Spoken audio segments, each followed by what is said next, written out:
कि मेरे बाद जब विक्रम गद्दी पर बैठेगा तो वो प्रजा के साथ कैसा व्यवहार करेगा। मैं जानती हूँ भीम, तुम एक शक्तिशाली युवक हो।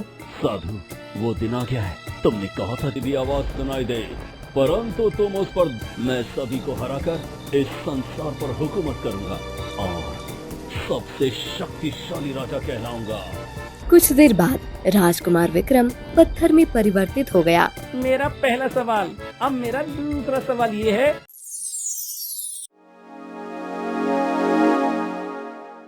शिवपुर गांव में अशोक नाम का एक राजा था। वो अपने दरबार में बैठा हुआ था। तभी राजा के पास एक गरीब आदमी आकर बोलता है, महाराज की जय हो। महाराज, मैं बहुत मुसीबत में हूँ। हाँ बोलो। मेरे होते हुए मेरी प्रजा अगर मुसीबत में आ जाए तो मेरे राजा होने का क्या फायदा। बोलो, क्या मुसीबत है तुम्हारी। महाराज, मेरे पास एक टूटा फूटा छोटा सा घर था जिसमें मैं अपनी पत्नी के साथ रहता था। कल आपके कुछ सिपाहियों ने मिलकर मुझे और मेरी पत्नी को घर से बाहर निकाल दिया और मेरे घर को भी तोड़ दिया। इस गरीब आदमी की बात सुनकर राजा अशोक बहुत क्रोधित हुआ। फिर उसने अपने मंत्री बीरबल से कहा, मंत्री जी, हमारे राज्य में ये क्या हो रहा है।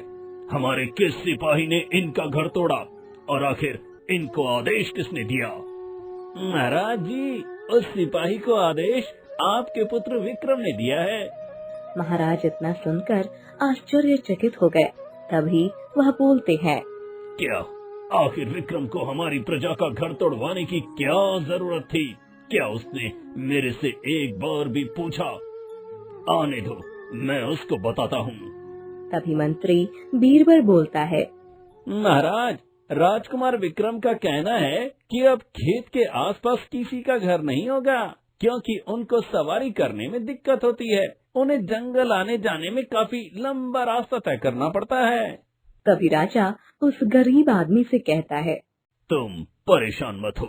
मेरे बेटे ने तुम्हारा घर तोड़ा है। वहाँ पर मैं तुम्हें दूसरा घर बना कर दूंगा जब तक तुम इस राजमहल में रह सकते हो।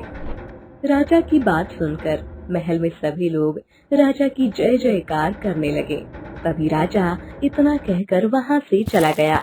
धीरे धीरे शाम हो गया। तभी राजा बगीचे में जाकर अकेले बैठ गया। तभी वहाँ पर मंत्री बीरबल आकर बोलता है, क्या हुआ महाराज, आप अकेले क्यों बैठे हो और आप परेशान भी लग रहे हो। तभी राजा बोलता है, हाँ, मैं परेशान हूँ। कभी कभी तो मुझे अपनी प्रजा की बहुत चिंता होती है। जब मैं ये सोचता हूँ कि मेरे बाद जब विक्रम गद्दी पर बैठेगा तो वो प्रजा के साथ कैसा व्यवहार करेगा। महाराज, आप परेशान मत होइए, इसमें राजकुमार की कोई गलती नहीं है। जब राजकुमार 4 साल के थे तो रानी भानुमति इस संसार को छोड़कर चली गई, तो उनको अपनी माँ का प्यार नहीं मिला, न ही उनको कोई समझाने वाला मिला। तभी राजा कहता है, मंत्री जी, मैंने राजकुमार को अच्छे संस्कार देने की पूरी कोशिश की। पता नहीं मेरे प्यार में क्या कमी रह गई है। महाराज, मैं तो भूल ही गया था कि मैं आपके पास एक जरूरी सूचना लेकर आया था। आजकल राजकुमार जंगल में एक तांत्रिक के पास जाते हैं जो कि काला जादू टोना करने में माहिर है। तभी ये सुनकर राजा बोला, कहीं तुम उस पाखंड साधु की बात तो नहीं कर रहे हो ना, जिसे मैंने सैनिकों द्वारा इस राज्य से भगा दिया था। जी महाराज, आप बिल्कुल सही कह रहे हैं। और तो और मेरे पास एक और सूचना मिली है कि जो वर्षों से एक गुफा में सोने का मुकुट है जिससे कि हमारे राज्य का संतुलन बना हुआ है, राजकुमार उस मुकुट को हासिल करना चाहते हैं। वो इसी वजह से उस साधु से मिलने जाते हैं। इतना सुनकर महाराज अशोक चौंक जाते हैं। तभी वह बोलते हैं, अगर उस मुकुट को उस गुफा से निकाला जाए तो पूरे राज्य का विनाश हो जाएगा, और केवल राज्य का ही नहीं, पूरे संसार का विनाश हो जाएगा। महाराज, राजकुमार कुछ देर पहले ही महल लौटे हैं और वो सीधे अपने कक्ष में चले गए। आप उनसे एक बार बात कर लीजिए। तभी राजा विक्रम से बात करने के लिए विक्रम के कक्ष में चले जाते हैं। तभी राजकुमार अपने पिताजी से क्रोधित होकर कहता है, पिताजी, मैं ये क्या सुन रहा हूँ? मैंने कल एक भिखारी का घर तोड़वाया था और आपने उसे राजमहल में रहने की अनुमति दे दी। पिताजी, आपको भूलना नहीं चाहिए कि आप महाराज हो। आपके सामने इन भिखारी की क्या औकात है? तभी इतना सुनकर राजा अशोक बोलते हैं, बेटे, तुम्हें भी नहीं भूलना चाहिए कि जिसका तुमने घर तोड़वाया है वो हमारी प्रजा है और प्रजा से ही राजा होता है। विक्रम, कभी भी प्रजा पर इतना अत्याचार नहीं करना चाहिए कि वो हमारे विरोध में ही खड़े हो जाएं। तो फिर राजा को भिखारी बनाने में बिल्कुल भी समय नहीं लगता। खैर छोड़ो, मैं तुमसे ये बात करने नहीं आया हूँ। तुम उस ढोंगी साधु से मिलने के लिए जंगल क्यों जाते हो? तुम्हें पता है ना कि उस ढोंगी साधु की वजह से हमारी प्रजा को बहुत मुसीबत का सामना करना पड़ा था। तभी राजकुमार विक्रम कहता है, पिताजी, मैं उस मुकुट को हासिल करना चाहता हूँ। उस साधु ने मुझे बताया कि मुकुट को हासिल करने में मैं कामयाब हो गया तो मैं इस संसार का सबसे शक्तिशाली राजा बन जाऊंगा। और आप तो जानते ही हैं कि मैं इस संसार पर शासन करना चाहता हूँ। तभी राजा अशोक बोलते हैं, विक्रम, तुम उस मुकुट को हासिल करने के बारे में सोचना भी मत, वरना अनर्थ हो जाएगा। तुम्हें तो अंदाजा भी नहीं कि वो मुकुट किसका है। पिताजी, मैंने आपसे पूछा था ना, परंतु आपने नहीं बताया। पिताजी, आज आपको पता नहीं होगा वो मुकुट किसका है। विक्रम, तुम्हारे लिए इतना ही जानना जरूरी है कि वो मुकुट इस लोक का नहीं है, वो दूसरे लोक का है। अब अगर मैंने सुन लिया कि तुम उस साधु से मिलने गए हो और तुम उस मुकुट को हासिल करना चाहते हो, तो मुझसे बुरा कोई नहीं होगा। राजा इतना कहकर वहाँ से चले गए। धीरे धीरे समय बीत गया। राजा अशोक धीरे धीरे बीमार होते गए। एक दिन वह इतने बीमार हो गए कि इस संसार को छोड़कर चले गए। राजा की मृत्यु के बाद राजकुमार विक्रम ने गद्दी संभाली। तभी राजकुमार विक्रम मंत्री बीरबल से बोलते हैं, मंत्री जी, आप तो जानते हैं कि मैं अपने पिताजी की तरह नहीं हो सकता। मेरे फैसले से आपको आपत्ति हो सकती है। आप चाहें तो इस पद से मुक्त हो सकते हैं। नहीं राजकुमार, मैंने वर्षों से इस महल की सेवा की है और मरते दम तक करूंगा। और मैं आपका मंत्री हूँ और आपके प्रति वफादार रहूंगा। मुझे आपसे यही उम्मीद थी। अब जाओ और प्रजा में ऐलान कर दो कि जितने भी किसानों के पास खेत होंगे, आज से वो राजा के होंगे। वो हमारे खेत में खेती करेंगे। उन्हें राजमहल से खेती करने का पैसा मिलेगा और उन्हें फसल बेचने का भी अधिकार नहीं होगा। मंत्री बीरबल राजा की बात सुनकर सभी प्रजाओं ने ऐलान करवा दिया और ये ऐलान सुनकर राज्य में हाहाकार मच गया। इस राज्य में बहादुर भीम युवा रहता था। जैसे ही वह अपने घर पर आया, उसने देखा कि उसके माता पिता उदास बैठे हुए हैं। तभी वह पिताजी से पूछता है, पिताजी, आप चिंता मत कीजिए। राजा विक्रम ने पहले ही दिन में ये साबित कर दिया कि वो ज्यादा दिन तक इस राजगद्दी पर नहीं बैठ पाएगा। इतना बोलकर भी खेत की तरफ चला गया और उदास होकर एक पेड़ के नीचे बैठ गया। तभी उसको एक लड़की की आवाज सुनाई देती है। भीम ने देखा कि उसके पड़ोस की लड़की चुटकी थी। चुटकी भीम की दोस्त होती है। तभी चुटकी भीम से कहती है, तुम हमेशा हंसते हुए अच्छे लगते हो, इस तरह उदास अच्छे नहीं लगता। छुटकी, तुम यहाँ से चली जाओ। मेरा बिल्कुल भी बात करने का मन नहीं है। मैं जानती हूँ तुम राजा के आदेश से बहुत दुखी हो। केवल तुम ही नहीं, पूरे राज्य में हाहाकार फैला हुआ है। मेरे पिताजी के पास भी बहुत सारे खेत हैं। अब तुम ही बताओ, उन पर क्या बीत रही होगी। छुटकी, मैं क्या करूँ? मैं महाराज का इस तरह से अत्याचार बर्दाश्त नहीं कर सकता। मैं जानती हूँ भीम, तुम एक शक्तिशाली युवक हो। तुम इतने शक्तिशाली हो कि तुम अकेले महाराज से टक्कर ले सकते हो। लेकिन टक्कर लेने से पहले तुम्हें अपने माता पिता और हम सब के बारे में सोचना होगा। महाराज के पास बड़ी सेना है। अगर दरबार में जाकर तुमने उन्हें कुछ उल्टा सीधा बोला तो महाराज विक्रम हम सबको नुकसान पहुंचाने में देर नहीं करेंगे। चुटकी की बात सुनकर भीम चुपचाप हो गया। उधर विक्रम रात के अंधेरे में जंगल की ओर जा रहा था। तभी वह साधु के पास जाता है और फिर राजकुमार विक्रम साधु से कहता है, साधु, वो दिन आ गया है। तुमने कहा था जिस दिन मैं इस राज्य का राजा बन जाऊंगा तो मैं उस मुकुट को हाथ लगाने में सफल हो जाऊंगा। तुम सही कह रहे हो राजकुमार विक्रम। ये लो मंत्र और इस भस्म को अपने माथे पर लगा लो। तांत्रिक ने जैसे बोला, राजा विक्रम ने ठीक वैसे ही किया। आप सीधा उस गुफा के पास चले जाओ, चाहे तुम्हें कैसी भी आवाज सुनाई दे, परंतु तुम उस पर ध्यान मत देना, क्योंकि वो आवाज तुम्हें रोकने के लिए होगी। तुम उस मुकुट को उठा लेना। जैसे मुकुट तुम्हारे हाथ में आएगा, तुम स्वयं को शक्तिशाली महसूस करने लगोगे। राजा घोड़े पर बैठकर गुफा की ओर चला गया। वो गुफा के अंदर जाता है, तभी उसे एक पत्थर पर रखा एक सुनहरे रंग का मुकुट देखने को मिला। राजा उस मुकुट के पास जाकर उसे हटाने ही वाला था, तभी उसके कानों में उसके पिताजी की आवाज गूंज रही थी। वह बार बार कह रही थी, रुको विक्रम, ये गलती भूल कर भी मत करना।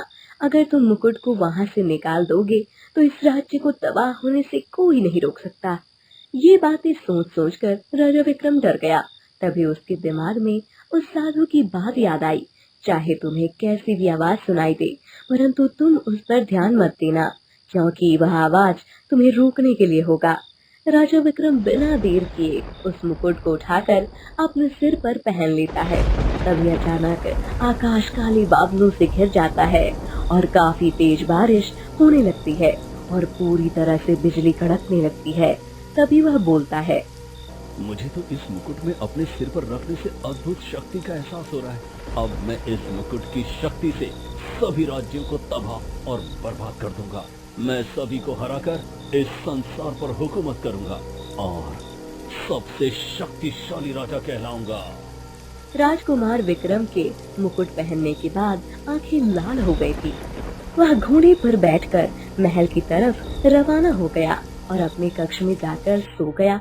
अगले दिन राजा मुकुट पहनकर दरबार में चला गया। दरबार में बैठे सभी मंत्री और सभी लोग चौंक गए। तभी मंत्री बीरबल राजकुमार से कहता है, राजकुमार, ये तो वही मुकुट है जो गुफा के अंदर था। ये आपने क्या किया? आपको इस मुकुट को वहाँ से नहीं निकालना चाहिए था। तभी राजकुमार विक्रम कहते हैं, अपनी बकवास बंद कर मंत्री। तुम नहीं जानते कि मैं अपने आप को कितना शक्तिशाली महसूस कर रहा हूँ। राजकुमार ने इतना कहा ही था कि तभी मुकुट में से चमकीली सी रोशनी निकलने लगी। देखते देखते सभी लोग पत्थर की मूर्ति में बदल गए। यह देखकर राजकुमार विक्रम आश्चर्य में पड़ गया और बोला, मंत्री जी, ये क्या हुआ? दरबार में बैठे सभी लोग मूर्ति में कैसे बदल गए? पता नहीं राजकुमार, शायद उस मुकुट की रोशनी की वजह से हुआ है। मुझे ये आने वाली किसी विपत्ति का संकेत लगता है। राजकुमार विक्रम मंत्री के साथ महल के बाहर आ गया। तभी अचानक आकाश में काले बादलों से गिर गया और हर तरफ अंधेरा छा गया। यह देखकर राजकुमार विक्रम पूरी तरह से घबरा गया और अपने मंत्री से बोला, ये क्या हो गया? मंत्री जी, ये दिन में रात कैसे हो गई? राजकुमार, आपके पिताजी इस मुकुट के रहस्य के बारे में जरूर कुछ न कुछ जानते थे, इसलिए इस मुकुट को उस गुफा से निकालने के लिए मना करते थे। तभी राजकुमार अपने पैरों को देखता है तो राजकुमार के पैर पत्थर में परिवर्तित होना शुरू हो गए थे। यह देखकर राजकुमार विक्रम बहुत ज्यादा घबरा जाता है। तभी वो अपने मंत्री से कहता है, मंत्री जी, ये क्या? मैं भी पत्थर का बनते जा रहा हूँ। आखिर ये क्या हो रहा है? कुछ देर बाद राजकुमार विक्रम पत्थर में परिवर्तित हो गया और सारी प्रजा में हाहाकार मच गया। भीम चुटकी से बात कर रहा था तो चुटकी भी पत्थर में बदल गई। यह देखकर भीम की आंखें फटी की फटी रह गईं। भीम अपने घर आया तो उसने देखा कि उसके माता पिता भी पत्थर में बदल चुके हैं। तभी वह सोचता है कि ये सब पत्थर में कैसे बदले और मैं पत्थर में क्यों नहीं बदला? दरअसल बात ये थी कि वह पेड़ की छांव में था और पेड़ की छांव में रहने के कारण वह पत्थर में नहीं बदला था। भीम चुटकी और अपने माता पिता को पत्थर में देखकर बहुत क्रोधित हुआ। तभी वह बोलता है, जरूर राजकुमार विक्रम की कोई नई चाल होगी। अब मैं उसे जीवित नहीं छोड़ूंगा। उसने कुछ ऐसा अनर्थ किया है जिसका प्रकोप सभी गांव वालों को भुगतना पड़ रहा है।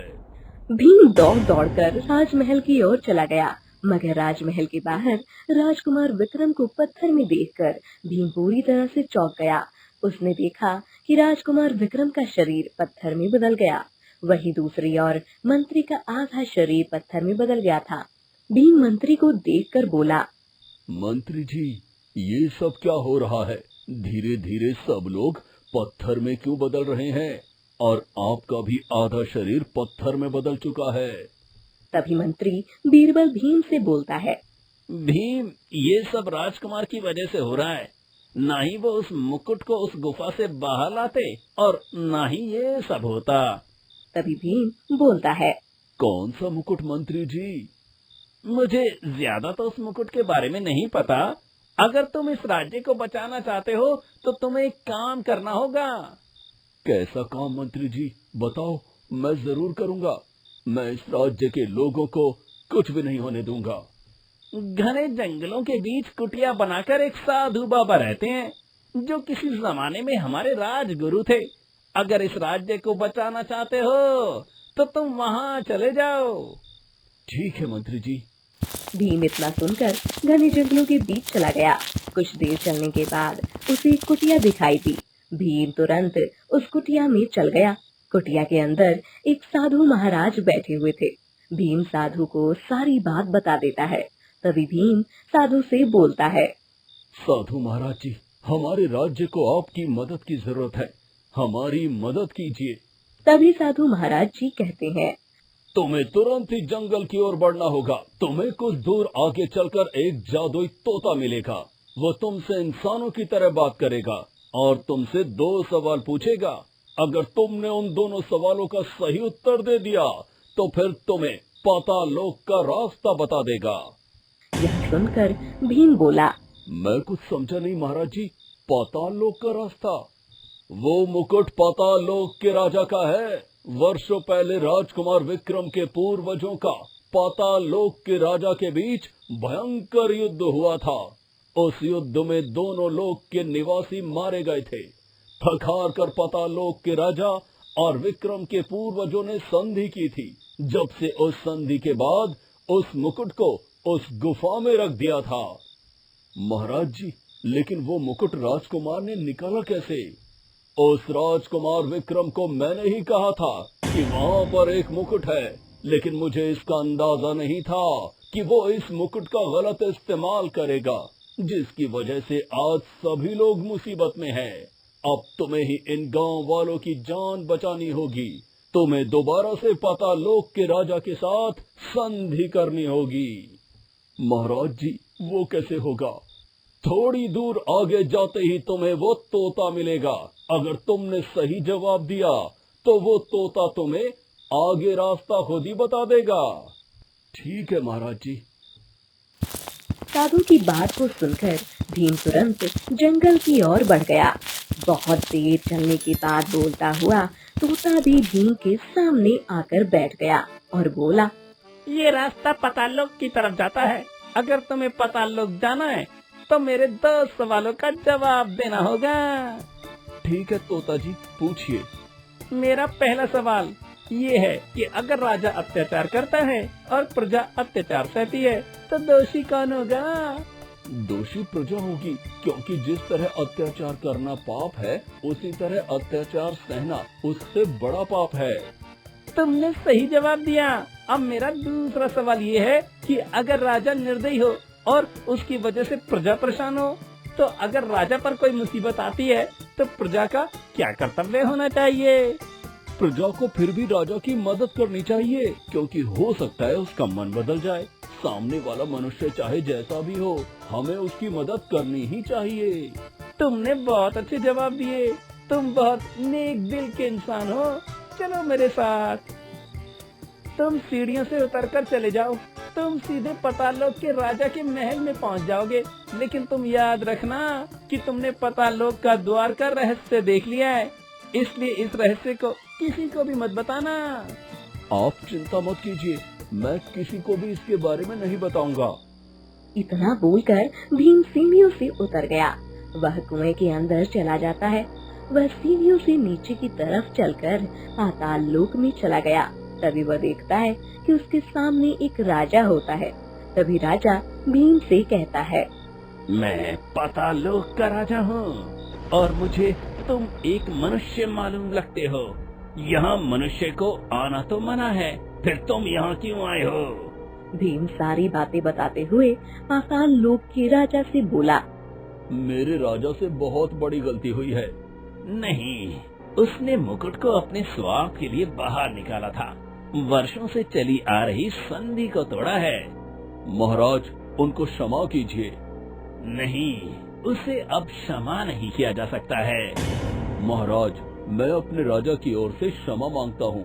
गलती राजा से हुई है, परंतु सजा सारी प्रजा भुगत रही है। मेरे माता पिता और दोस्त दोनों पत्थर में बदल गए हैं।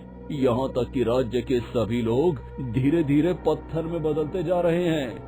मान लो अगर मैंने संधि कर ली तो क्या भरोसा है राजकुमार विक्रम उस मुकुट को दोबारा से नहीं निकालेगा?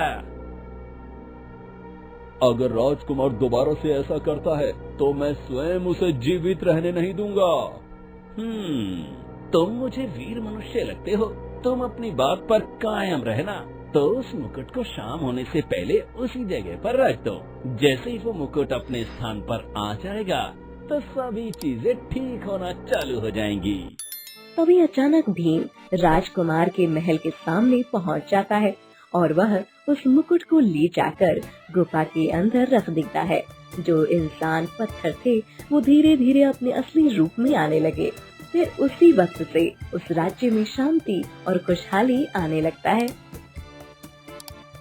अगर आपको हमारी वीडियो अच्छी लगी हो तो लाइक, शेयर और सब्सक्राइब कीजिए और कमेंट बॉक्स में अपना सुझाव दीजिए। अपना कीमती वक्त निकालने के लिए धन्यवाद।